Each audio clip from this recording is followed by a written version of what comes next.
नमस्कार, मी गायत्री पुणेकर न्यूज कडून। उमेदवारांचा प्रचार, त्याचा जोरदार त्यांच्या रॅलीज, धुरळा उडतोय सगळीकडे। अगदी थोडे दिवस राहिलेत आता निवडणुकीला, पण याही गडबडीमध्ये आपण काही उमेदवारांना पकडतोय, भेटतोय, त्यांना प्रश्न विचारतोय जे नागरिकांच्या मनात आहे।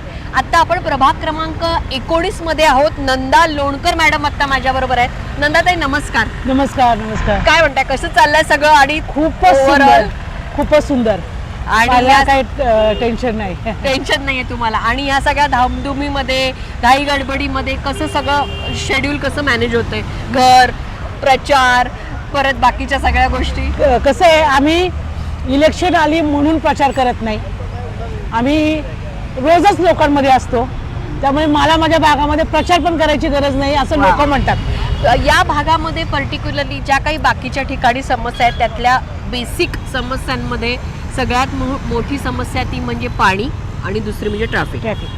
तर मग त्याच्यासाठी तुम्ही आता जर समजा निवडून आल्यानंतर काय काही योजना आखल्या आहेत, काही तुम्ही वेगळं काही या प्रभागाला देणार आहात का? पाण्याचा प्रश्न जर म्हणाल तर हा माझा भाग हा NIBM कौसर भाग असा येतो आणि इथे मी जेव्हा 2012ला निवडून आले त्यावेळेस इथं पाण्याचा खूप मोठा प्रश्न होता। इथं टँकर माफियांचंच राज्य होतं। लोकांनी त्यावेळेस बोर्ड लावले होते, नो वॉटर नो वोट। मी त्यावेळेस त्यांना शब्द दिला की तुम्ही प्लीज आमच्यावर विश्वास ठेवा, आम्ही तुम्हाला नक्की पाणी देऊ। आणि मी आदरणीय अजितदादांकडं फॉलोअप करून 6 कोटीची पाण्याची लाईन आमच्या NIBMसाठी टाकून घेतली आणि ती डिफेन्सच्या इथे थोडीशी लुणानगरला अडवली गेली।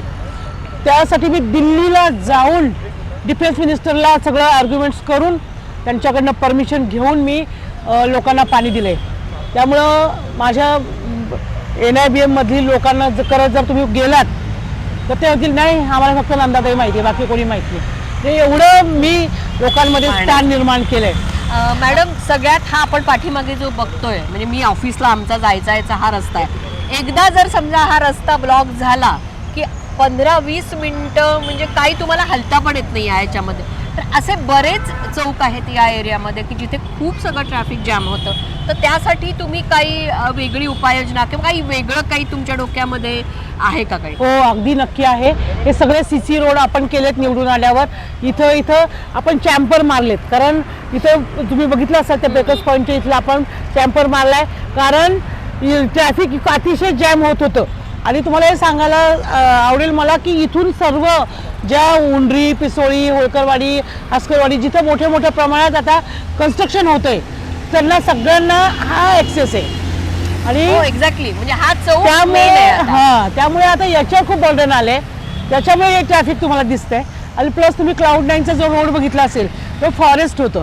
अब तुम्ही त्या साईडला जर कधी गेल, आता नाही 2012च्या आधी जेव्हा तो रोड अक्षरशः एवढी पायवाट होती, डोंगर होते की तुम्ही जर टँकर जर त्याचा ब्रेक फेल झाला तर मागचा स्कूटरवाला मेला। अशा बऱ्याच घटना तिथे घडलेल्या पण आहेत। 2012ला निवडून आल्यावर आम्ही तो मूळ मुद्दा घेतला आणि आम्ही तिथे रोड केला साधा। फॉरेस्ट मिनिस्टरशी, फॉरेस्ट ऑफिसरशी बोलून परमिशनच द्यायला तयार नव्हते आम्हाला तो रोड करायला। पण मी तेव्हा सुद्धा हे सोडलं नाही। आम्ही नागपूरला जेव्हा आधी ते मला वाटतं लांब कुठेतरी त्यांचं फॉरेस्ट ऑफिस होतं, नंतर ते याला आलं नागपूरला। आम्ही नागपूरला जाऊन त्यांना सगळं निवेदन दिलं, त्यांना आनंद दाखवलं की आम्ही एवढी झाडं तिथे लावली आहेत, नागरिकांनी आम्हाला रस्ता देणं किती गरजेचं आहे। आणि मग त्यांनी मला बाय हँड पत्र दिलं लोकांना। त्यावेळेस रस्त्याचा एवढा मोठा प्रश्न सुटला की आज तुम्ही आमचा मी त्यावेळेस तिकडचं बघाल की आज Cloud9, 9 हिल्स, आर्क, रहेजा एवढ्या मोठ्या सोसायट्या माझ्या त्या रस्त्यामुळे झाल्यात। याचं पूर्ण क्रेडिट मी घेऊ शकते की मी तो रस्ता केला, त्यामुळे आज एवढं डेव्हलपमेंट छान झाली। तुम्ही पाण्याचा प्रश्न बऱ्यापैकी तुम्ही म्हणता की त्यासाठी खूप तुम्ही धडपड केली किंवा तुम्ही ट्रॅफिकशी रिलेटेड हा प्रॉब्लेम सोडवला। पर्टिक्युलरली महिलांसाठी काही बचत गट तुम्ही म्हणताय की तुम्ही सुरू केलेत, तर ते सुद्धा अजून काही वाढवणं किंवा महिलांना आणखीन सक्षमीकरण करण्यासाठी काही वेगळे प्लॅन्स तुम्ही करणार आहात का जर तुम्ही निवडून आलात तर? नक्कीच। आता यापूर्वी माझा वॉर्ड हा एकदम हायफाय एरिया होता, त्यामुळे सगळ्या माझ्या महिला करिअर माइंडेड, सगळ्या जॉब करणारे आहेत, त्यामुळे इथं फारसं मला काही बचत गटाचा फायदा नाही झाला। पण ज्या आता जो नवीन भाग येतोय, जो मिठानगर, भाग्योदयनगर, कोंढवा गावठाण, तिथं बैठी घरं आहे, तिथल्या महिलांना गरज आहे. आणि मला खात्री आहे, मी एका बँकेचे चेअरमन आहे, त्यामुळे मला त्याच्यातनं महिलांना कसं रोजगार द्यायचा, त्यांना कसं त्यांच्या पायावर उभं करायचं, यासाठी आम्ही नक्की मदत करणार. आणि मी माझ्या भागामध्ये एक्झिबिशन्स पण घेत असते बऱ्यापैकी महिलांसाठी, की तुम्ही तुमचे जे हिडन टॅलेंट आहे ते बाहेर आणा. कोणी चांगली बिर्याणी बनवू शकतो, कारण माझ्या इथं मुस्लिम समाज जास्त आहे. कोणी मेहंदी चांगली काढू शकतं, कोणी काय काय त्यांचे एम्ब्रॉयडरी असतात, तर ते तुम्ही आणा. आणि खरोखर इतका चांगला रिस्पॉन्स मिळतो. त्या महिलांना आम्हाला एक मोटिवेशन मिळालं, एक ताकद मिळाली, की नाही आम्ही पण काहीतरी करू शकतो. आणि महिला कॉर्पोरेटर असल्यामुळे महिला माझ्याकडे यायला घाबरत नाही. कुठलाही प्रॉब्लेम असेल तर ते माझ्याकडे घेऊन येतात आणि ते सोडवताना मला खूप आनंद होतो. त्यामुळे ट्रॅफिकचा विषय आहे, तर आम्ही सगळे रोड इथले CC रोड केलेत. आता हा उंडरी रोडसाठी सुद्धा पूर्ण जो स्लोप आहे तो पण, त्याच्यासाठी पण 6 कोटीचं बजेट मिळालं आहे. इलेक्शन झाले की हा रोड आमचा मोठा होणार आहे. मध्ये डिवायडर येतील, म्हणजे जे ट्रॅफिक कंजेक्शन होते ते होणार नाही. त्याचप्रमाणे ज्योती हॉटेलच्या तिथे तोही तसाच विषय, तो पण रोड तो मोठा पण रोड खराब आहे. Yes. ताई, तुम्ही आतापर्यंत 3 वेळा निवडून आलेला आहात, तर शेवटचं एका वाक्यात सांगा की लोकांनी तुम्हाला चौथ्यांदा का निवडून द्यावं? येस, ते लोकच, तुम्ही लोकांमध्ये जा, लोक सांगतील की ताईंना का निवडून द्यायचं. कारण मी प्रत्येक समाजासाठी काम केलंय. हा NIBM असा भाग आहे की तिथं प्रत्येक समाजाचे लोक राहतात. तिथं सरदारजी शीख समाज राहतो, बेंगॉली समाज राहतो, ख्रिश्चन समाज राहतो, मुस्लिम समाज राहतो, हिंदू समाज राहतो. प्रत्येक समाजासाठी मी काही ना काहीतरी केलं आहे. बोहरा समाज राहतो, 2,500-3,000 बोहरा समाजाची लोक माझ्या इथे आहेत. आणि प्रत्येक वेळेस माझे वॉर्ड नवीन नवीन येत गेले. पहिल्यांदा 2012ला माझ्याकडे वानोडी होता आणि NIBM होता.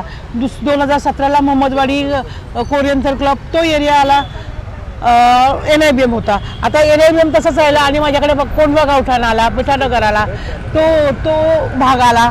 त्यामुळे माझी प्रसिद्धी एवढी झाली आहे लोकांकडे, तिथे मी गेले की अरे ताई हमें पता है आपने NIBM में कितना काम किया है.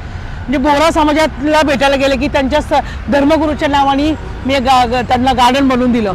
त्यामुळे ते लोक इतके खुश आहेत की हमारे धर्मगुरू के लिए ताई ने किया है, हम धर्म नहीं देखेंगे, हम कर्म देखेंगे, ताई हमारी है.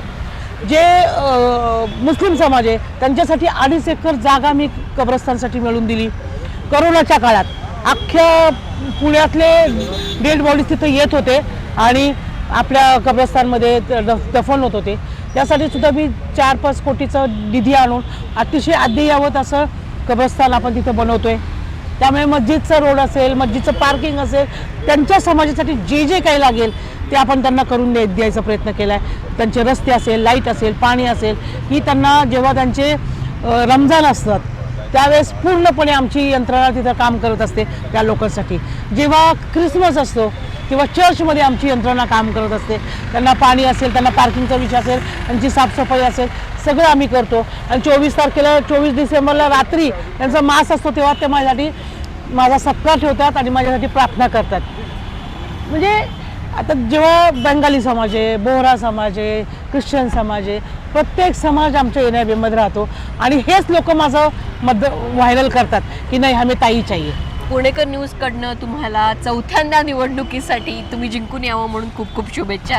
प्रभाग क्रमांक 19ची जनता नंदाताईंना निवडून देणार, कळेल लवकरच. पाहत रहा पुणेकर न्यूज.